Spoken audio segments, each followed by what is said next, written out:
Yeah. It's pretty mind blowing. Well, and I want to start off. Somebody had asked a few minutes ago in the chat, what is Tartary? So I do want to cover what was Tartary. And so I'm going to show that up here on the screen, and I'm going to cover us up here for a second while I'm showing that. But, so Tartary here, and this is one of my favorite images here. This shows Grand Tartary. But, and this was really before they perfected maps. You can see it in this one going all the way from the coast of Europe all the way across Siberia, encompassing most of China, parts of India, all of Japan, parts of Korea, and it even went across the Pacific Ocean into the Americas. This was one massive, massive country. And, if you want to understand it in terms of how they might refer to it, it was the Old World Order that is juxtaposed to the New World Order today. And Tartary was the largest empire that the world had ever seen. And it was a kingdom. It was basically composed of 12 hordes or 12 tribes. And there was the northern section and the southern and eastern, all of this different stuff. But so, and we're, like I said, we've been spending the last 6 months just getting our minds around this story. But, so things like, first off, things that people need to understand right away is like, there's farces that we've all been fed, like the Great Wall of China, for instance, right? It was the Great Wall of Tartary, and the openings to the wall were on the north, not the south, and it was to keep the Chinese out, not the Mongols, and Mongols were really the Tartars. Right. That's why it's so difficult, because of all the inversion and everything that's been going on, all the, fuckery, lack of better wording. Excuse us, kids. It's just, the more I look into this stuff, the more certain groups that are named a certain way, that's not even who is actually being talked about, and so it's such a hard thing to wrap your mind around, because there's so much flip-flopping with identities and everything, and the names of individuals, names of groups, not to mention, taking whole histories and then putting it somewhere else, Right. Yeah, they've literally taken entire histories and switched it from this vast region that covered Europe and Siberia and Asia, and they've switched it into the Middle East and into Italy, etc. Basically, well, I know. It's just so vast. Yeah, where do we even begin for this? How we had originally come across this was probably flamenco, and then you start looking it up, just typing it in and just going, wow, this is real. And then the more you look at it, the more you realize everything about Tartary was fake. Like, for instance, Tartary has been likened to hell. In fact, if you look up the word Tartary in the dictionary, it says hell. And, so they've actually gone through and they've inverted everything about it. Now, Constantinople, which was originally, now when I lived in Serbia, they called it Zarigrad, which would have been, the Russians call it Tsargrad. And when I lived in Serbia in my 20s, they would always tell me that Serbia, the capital of Serbia was Zarigrad, and it was the largest empire in the world. And I used to hear this stuff when I lived there, and I thought they were completely freaking nuts.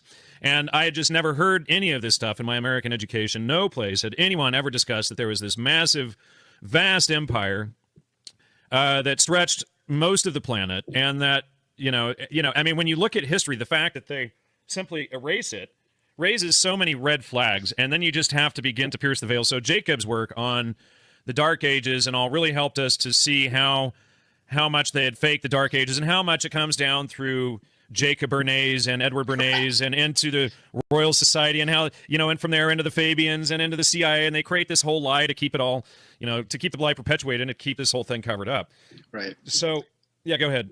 Yeah, no, I'm just, it just ties right into the usual suspects. And, at least in modern times, and then with what Jacob's uncovering, it's like, oh, they were doing the same thing back then.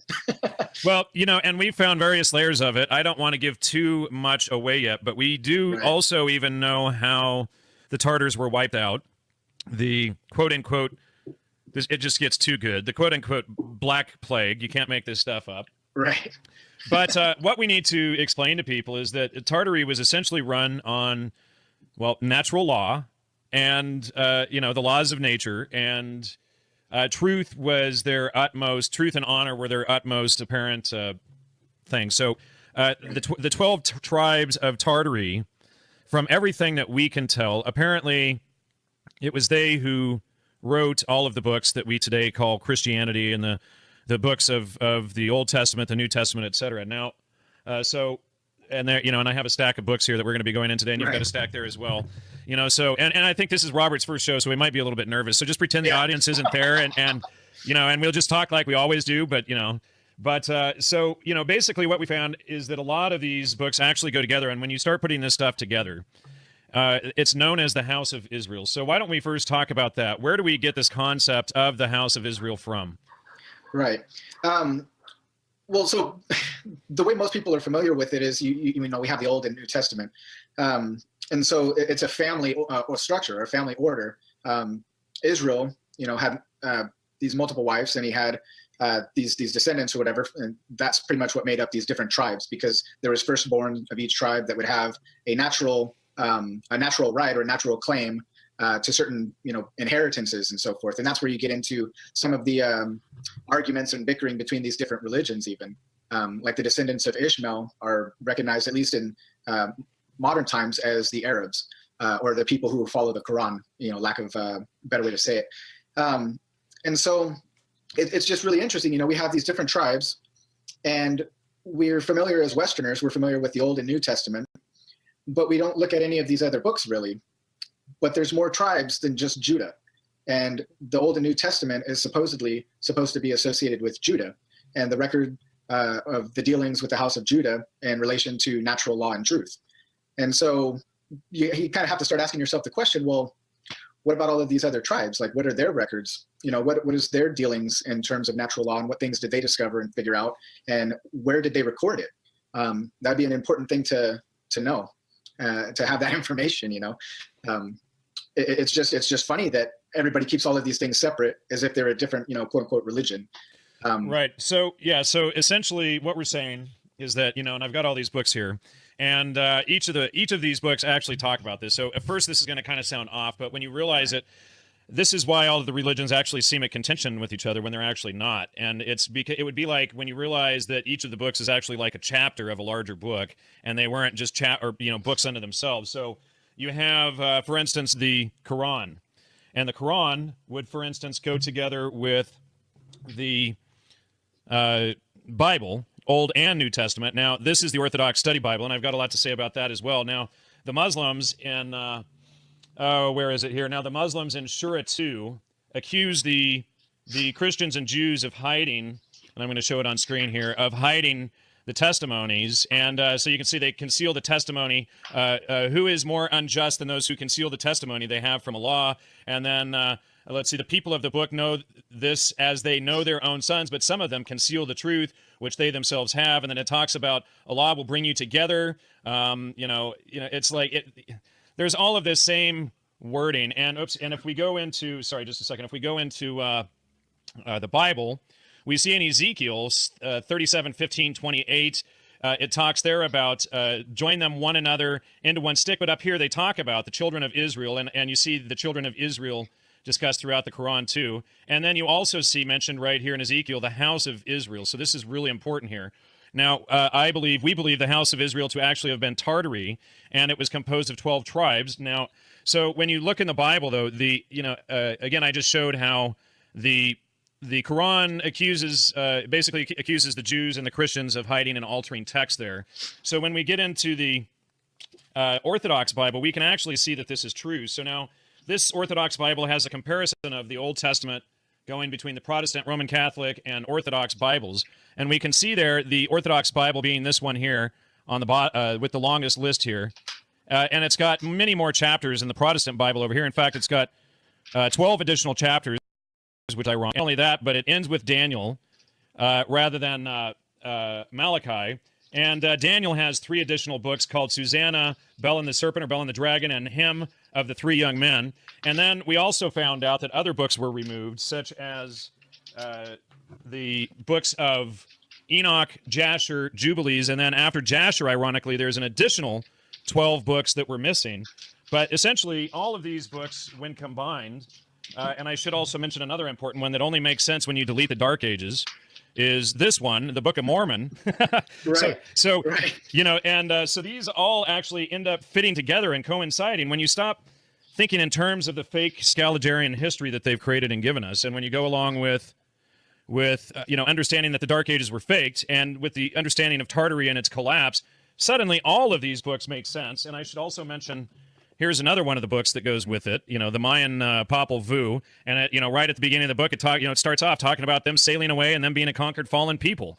Right, and we haven't really gotten into it yet. So if anybody wants to start jumping into this research as well, a lot of the Chinese texts look like they might possibly be a part of it as well, like the Taoist text, Confucian's text, and those things. I personally haven't started digging into all of that yet, but I do know that the Chinese language itself, the characters, their writing system, the traditional characters, when you start going through and breaking those characters apart, it actually teaches things like right out of the Bible. So there's a connection there as well within the Chinese writing itself, which is probably why the Communist Party in China and over there is trying to get rid of traditional characters altogether. Now they use what they call simplified characters, and a lot of people are even starting to go further than that and use pinyin, which is the romanization of the Chinese language. So they're trying to separate everybody from all of this history, because when you really look at all of this stuff and you analyze it, these things start jumping out at you. So which one do we want to go into first? Well, what I want to do is I want to blow some people's minds with some of the discoveries that you made. Yeah. I think why don't you introduce the world to the real history of Genghis Khan? Right. So Genghis, our man Genghis. Interesting thing. So when you look at his father, and I don't have it right in front of me, but if you look I do. Hold on a second. Let me just pull that up here. I got it way down here. All right, here it is. So if you go onto like Google Translate and you translate Genghis's father's name, and why don't we just do that? I'll pull it up here. Let's see. Sorry, folks. All right, so just so people can watch this as I do this, we're going to type this into the Google Translate, and that's Genghis Khan's father's name, hero of Jesus. Now, we're told that these were Buddhists and Buddhist shamans. Right. Some of them might have been Taoist. It was anything but Christian. Now, let's talk for a second. What does Genghis Khan mean? The name itself. Oh, Genghis Khan. Yeah, because that's not his actual given name. No. So Genghis Khan is King of Kings. So Genghis Khan is the King of Kings, and his father was the hero of Jesus. Now, Genghis had mounted warriors that used to ride around all over the plateaus, right? Now, what were these mounted warriors called? Tartars, or Tartars. What's interesting is when you translate that, or you start looking into the etymology of that, you'll find that some sources will say that it means mounted messenger. So you've got the King of Kings with the hero of Jesus, and he's got mounted messengers. Now these are Mongolian Buddhists, right? And the official history that we're told from the bullshit rewritten accounts of Marco Polo and all of that, right? I mean, because Marco Polo mentions Tartary, but somehow they've erased all of this. Well, and then any like artist renditions of him, he's dressed like a Tartar. He's not, at least that I've seen. I haven't seen him dressed like a Chinese person or anything. He's typically depicted wearing Tartar clothing. Which that leads to another thing. So people are probably familiar with the Scottish tartan, like the scarves or whatever with the patterns on them and everything. Well, when you look into the etymology of that, it goes right back into Tartary. So it shows you that. And the patterns of their colors were their family patterns, right? Or whatever. That was their clan, their sub tribe or whatever within, because they all confederated. All these different clans and families, they all confederated to ensure each other's sovereignty. Now, it even turns out, when you look at this deep enough, that China was even originally a Christian country. Right. That's what really blows me away. When you look at the character, the Chinese character for Asia, it's a cross with a stroke above and a stroke below. So like as above, so below, or heaven and earth, like all of these different sayings, but it's a cross, unmistakably, it's a cross. And then a lot of their characters go through and basically represent Adam and Eve and the Garden of Eden and all of these kind of things, correct? Right. When you look into a lot of the Chinese mythologies, it's all typifies the Christ character or the adversary or all of these different characters that we are familiar with in the Western world that are in the Bible. So, I mean, it's just it's just sleight of hand. They've rewritten it in a poetic way or, things like that to try to make it the way it's harder to pick up what is actually being talked about. Same thing with like Nordic culture. You have Odin. The All-Father. Odin or Woden, the All-Father, or Adam, the father of all. as we're familiar with in the scriptures, the father of all, and then Eve, the mother of all living. It's all the same stuff. It's all Christianity. It really is. So what we realized in researching all of this is that groups like the Theosophists had, there were groups like UNESCO and all these fake UNESCO historical sites that Right. Aldous or Julian Huxley was behind, and they manufactured half of these sites between the 1860s and 1950s. And, they recreate this history. But the Theosophists, which were headed by Madame Blavatsky, and they tie into all kinds of crud here. Let's see. So Theosophy, just to get some of these up. So that connects right back into the Fabian Society and Aldous Huxley and Joseph Campbell, Jiddu Krishnamurti. I mean, that's the core of MK Ultra right there. We go right up to Emanuel Swedenborg and these things. But, so this all ties in one step down, goes right back into MK Ultra. But what we have with Tartary and with Theosophy is that they manufactured this false evolutionary history of Christianity to cover up Tartary's natural law and their belief in truth as God, right? And they even created a whole deity system to cover up that God was truth. And Right. So they created this whole false evolutionary theory that we, first there was Osiris, and then, like Odin or Zarathustra, and then later Jesus comes along at the end. Acharya S. argued this. I fell for it in my earlier work and drank their frickin' Kool-Aid and all of this stuff. But now I see it, because once you realize that Tartary was this vast empire across the entire region, then you suddenly get that all of these different religions were contemporary of Tartary. Right. And it had nothing to do with this evolutionary just nonsense theory. They have to completely remove Tartary from the equation, and that's the only way you can come up with such nonsense theories. Right. Well, and what's interesting too, when you look at the Native Americans, right, which ties into aspects of the Book of Mormon and those records. What's interesting is when you look at the Native Americans as a nomadic people, and then you start looking at Tartary or the Mongols as a nomadic people, their cultures are, for all intents and purposes, they're essentially the same, and they're talking about the same things. They're they have same customs, a lot of the same things. And that's why there's confederacies that were along with the civilized tribes. And so you start noticing all of these things, and even their teepees, and you look at yurts and all of that too, and everything. And then that photo that I sent you the other day, those were literally teepees, and that was right out of part of Mongolia. So. Yeah, and then we realized, there was even a Mongolian general who ordered, sorry, I'm just doing three things at once here, who ordered a bunch of the tribe to go to the Americas, and that was just found, Jacob had discovered it in the French group, just, discussing all of this stuff. So, then you see, oh, wait a second, so they would be Mongols. Now, what Fomenko makes a connection to, and I probably agree with him, because, it's like, because I used to live in Serbia, I can understand quite a bit of, different Slavic languages, but so like in Serbo-Croatian and in Russian, mnogo is the word for many. So and then you have Mongol, and you just add some vowels in there, and you get mnogo, right? Right. So they and then you realize, like, and even like the fake Tibetan Buddhism nonsense with the CIA agent, the 14th Dalai Lama that heads it, and Right. he's a communist who's afraid of the Chinese communists. He's a full-blown Marxist and all this crap. Right. But that religion was basically, and he somehow got away. and he somehow got away. But that whole religion was created basically in the 1490s as Tartary begins to collapse.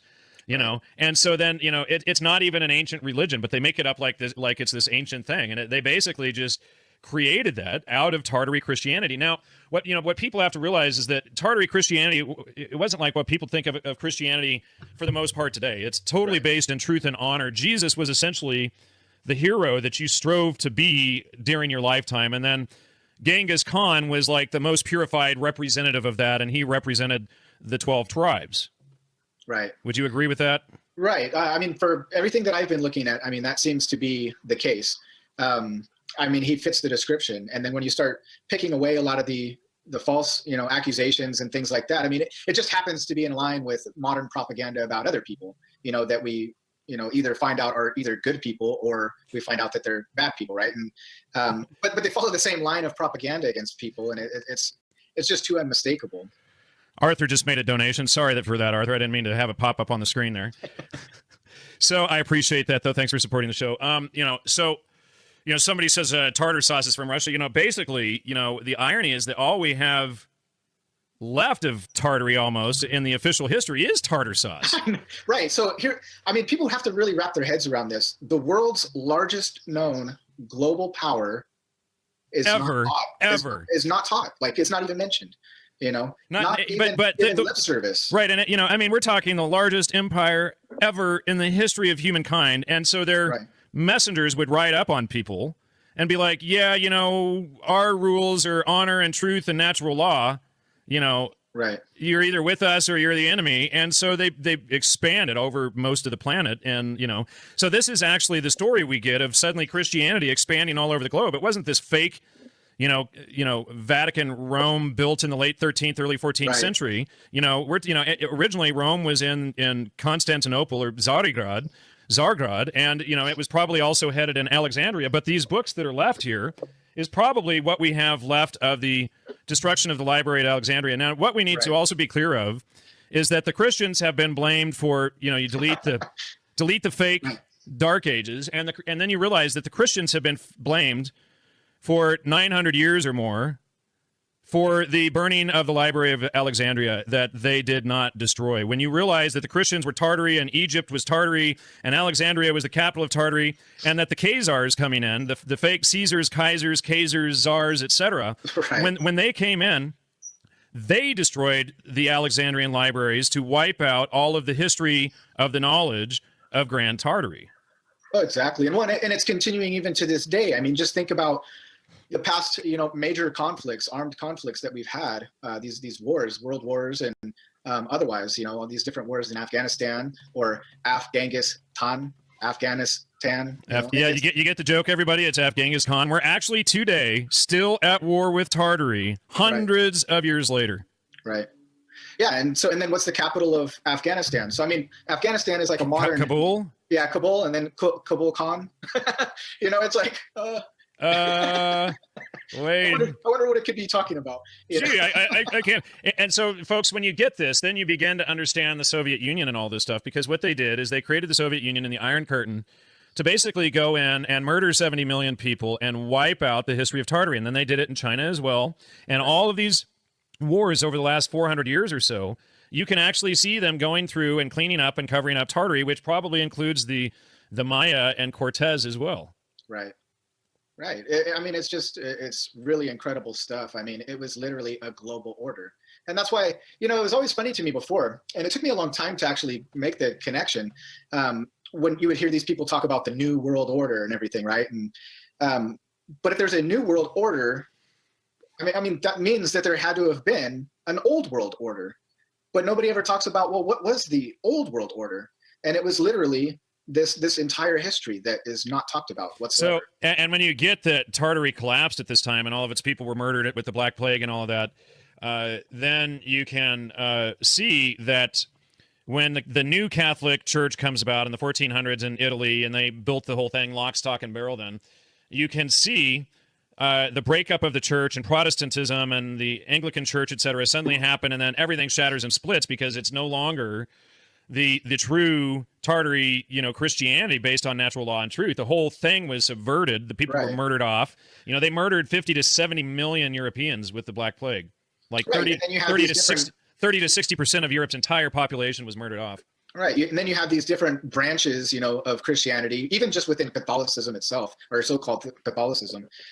You know, you have the Orthodox, you have like Roman Orthodox, you have Russian Orthodox, Greek Orthodox, you know, but then you have like all of these other denominations and everything that disassociated with the Catholic Church. And it's all these different clans really just trying to preserve what was there to some degree, as far as like some of the regular people within those. But then you have people that are at the top that are trying to cover all this stuff up, you know, like the Vatican and so forth, of course. But, you know, it's just interesting. You see all of this stuff. So there's this, the Reformation.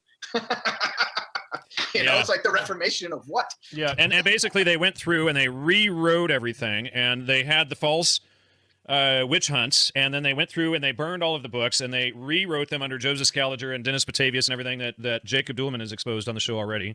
Right. And they went through and they rewrote everything and then re-released these books in patterns of 333, 1052, and 1800 years, and they threw them back into history like Frisbees, you know, to cover this whole thing up. And then we've been... Wow, somebody just made a donation of $125. Thanks for that, Social Monkey. I really appreciate that. Nice. And so, so then we see how, the church was fractured. The fake Vatican was created, and then it is blamed. Christianity is blamed for the destruction of Alexandria. They're blamed for all of this false stuff that they didn't do. They were, and we'll go into more of this next week. But the Christians were falsely blamed for the Salem witch trials as well. Right. And this will connect back into the destruction and wipeout of Tartary. Which just, it's amazing the level of cover up here. So so I'm going to show this on screen here. In 1347, the siege of Kaffa, now Feodosia in the Ukraine, attacking the Tartar army, had an epidemic of plague. And then they say the Tartars did this to their enemies. But this was, when you get it, and there's more records that we've been going through and seeing all of this, but Tartary itself, like 50 to 70 million people were murdered in this Black Plague that was actually bio-warfare used against them. Right. It's it's like probably one of the worst things that has ever happened in history, and like I think a handful of people know anything about it. It's it's a travesty, really. But at least we're moving forward, and we're starting to figure a lot of this stuff out and be able to uncover a lot of this. So, well, and we have some show notes here. Why don't we dive into some of this, because we've got some really good notes and stuff in here to go through, but probably up at the top here. But so with Tartary, so we know that they go through, they rewrite these books. They take out, in my estimation, is they took out at least 30 books out of the Old Testament, and then they split. Oh, one thing I should mention is that I do believe that the breakup of the books is known as what we call today the Tower of Babel. Right. And it does have a connection to language as well. You have all these different dialects and everything just within the region of China itself. And then, you go into Russia, there's a ton of different dialects and everything. It's a part of how they're working towards erasing a lot of this history is using linguistics, and it's just, I don't know, it really blows me away. It's like when you start to realize like, this is real, it's like, this is a real history that nobody's learning. Nobody's getting anything out of it. So, all right. So let's dive into some of these textual references now. We already kind of covered Ezekiel and the Quran, but so, and there's a whole lot more of these, but I do want to cover some of these from the Book of Mormon, because it starts talking about the same thing. And again, one thing that the first thing people are going to say is, well, that's Masonic. Again, you have to just skip the last, skip everything that everybody's ever told you if you haven't read it yourself, right? And just, first of all, just, hear us through, because people, I know they want to react to, what they heard from South Park or whatnot about it. So Right. I would encourage everybody to really just throw everything that you think from second, third, and fourth hand accounts, and just really look at these books. That's how you get the grammar. You look into all of these things.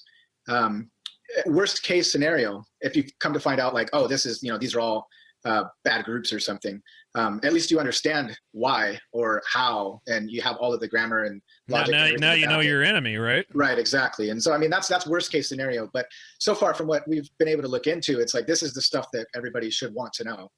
And it's like, exactly why it's like Sun Tzu, right? Yeah. And just, if you want to know your enemy, study them. So why wouldn't you want to know this stuff? But again, it's like, if you start looking at this from another angle, you start realizing that something else is, entirely going, something that we can hardly even broach. It's so vast and how much they've covered this up. So let's just go into some of these Book of Mormon texts that talk about this. Why don't you read that second Nephi quote there? Second Nephi, where do you have that at? It should be on, I have it on page 4. Oh, page 4, okay. Let's see.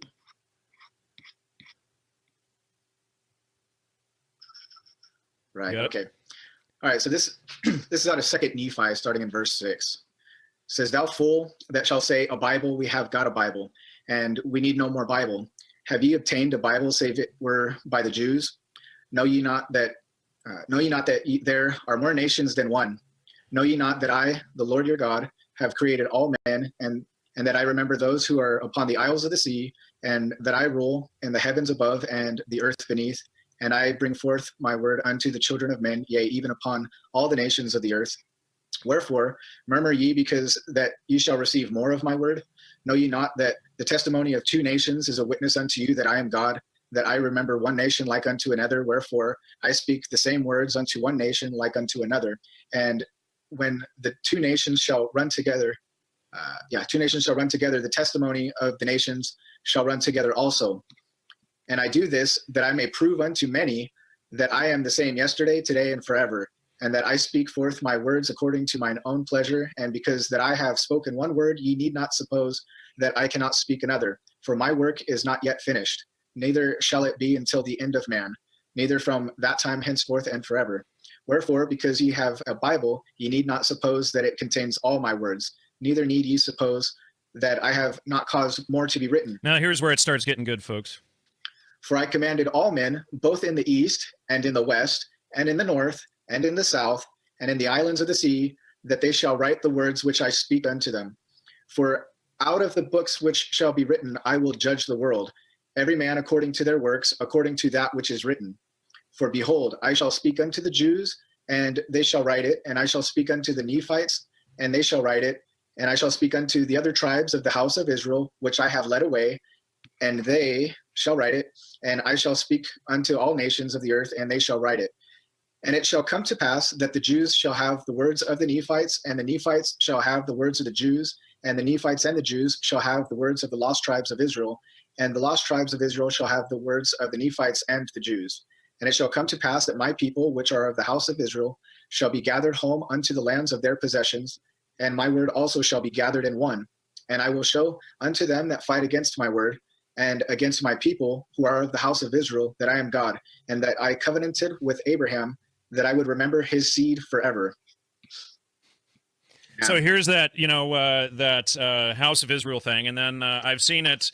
Now, the Bible mentions the children of Israel, the Quran mentions the children of Israel, and so we're seeing the same thing, and then the Popol Vuh is like, this thing gets written, interestingly, in like the 1540s or so, and it's not the original book. It's two guys in the 1540s who write it from memory, and it starts off by saying that they lost, that they had come across the ocean in a boat, and they lost the original text, and basically they're taking it from memory, and that, and it's like they're doing what they can with it at that point, essentially, but it lays out pretty well, and you see these same themes, coming out of the Popol Vuh, and then there was, like you said earlier, there were other texts, and we also suspect that the Mahabharata and others are part of these great books of Grand Tartary, or of the House of Israel. Right. It's there's a ton of work to be done in this area. If anybody wants to jump in, it's a ton of stuff. Yeah. And it's like we're finding stuff just like, daily. Yeah. It's like so I've been going through all of the Apocrypha and Pseudepigraphia and the Nag Hammadi, when I forgot to add that one. So the Nag Hammadi text is supposed to be on the top of that as well. And when we go through all of these, you can actually go through and you can see how these books go together, and you can identify a lot of times which ones were false and not part of it, like they stuck them in like later on, Right. Well, and then there's the whole chronology factor, and that ties in with a lot of what Flamenco was doing. And so, like you had pointed this out, I remember on, I believe you wrote it on Facebook even, about the inversion in Old Testament, New Testament thing, if you want to talk about that. Yeah. Sure. Oh, well, that's huge. Well, and that's a whole other episode in and of itself, probably. Well, just to, and that had started a big thing back last July too. But, so I had just suggested, what if the Old Testament came before the New? And then, that caused a big old... People freak out. People freaked out over the mere mention of the idea. But, so what we had discovered, or what I discovered more recently, was that it appears that the Jews were actually originally the tribe of Judas, and that this is why they were sent wandering. The Jews were the Khazars, whatever. They betrayed the other 11 tribes, or possibly 12 tribes, and they were sent packing, and this is why the Jews were left to wander, and this was why they got kicked out of all of these places, because they had betrayed the covenant between the other hordes. And then this caused a big shit show, I guess. Yeah. That led to all of this fiasco. And we'll hear some people say Yeshua Messiah to refer to Christ as Yeshua Messiah rather than say Jesus, or they'll say Yod-Heh-Vah-Heh or something, like these different supposed Hebrew terms. But it's interesting when you look at the way that there was a transfer of succession between Moses and Joshua. It's exactly the same transfer of succession that Christ has in the New Testament. He has Moses appear to him and on a mountain and all this stuff. And so it's like, well, wait a second, they're not supposed to be contemporary. So unless there is really like all of this mystic coming down out of heaven stuff, they would have had to have been contemporary.